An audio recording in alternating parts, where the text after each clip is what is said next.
जंगली भालू आक्रमण में 2 महिला गुरुतर आहत। खाद्य अन्वेषण में जंगली जीवजंतु गाँ मुहाउछंती। सेहिबळी आज नुआपड़ा जिला कोमना रेंज अधीन कोट्री बाहाल गाँर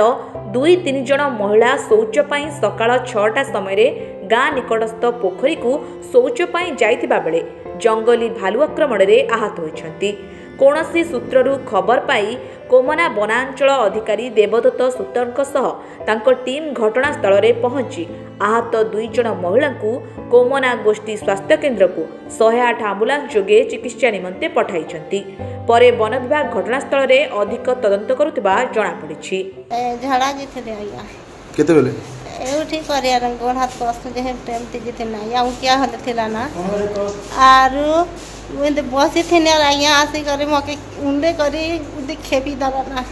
ते देत कोली खले आया काम ने दला ना मैं हाथ की गोड़ के मके खेपी दला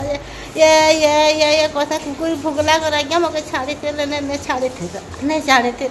केते लोग थिलो गोट मैं एकला थिली और ऊपर फलदीरा लोग थिले आया का खने धुरिया थी मोटा बाहर जी करी आसतु आत ना कौट थिला भालू ई जो थिला चाबी करी लोग के जो थिला केन बाट आसबा जे रे हम नर्दम बेनुआर नर्दु तिनार तो भेटी डालना मके गोटे भालू गए होई गोटे भालू नहीं मन के चाबी कर गला के मुई नर्दु थिली लुकमु केन बाट गला जे जी हमके भी रे नर्दा बेनु नर्दु तिनार तो मके भेटला चाबी डालना तम ना कणा चौमानी केतकी तम गाँ कोरिबा। नुआपड़ारू चेतुराम प्रधानी रिपोर्ट ओडिशा हलचल।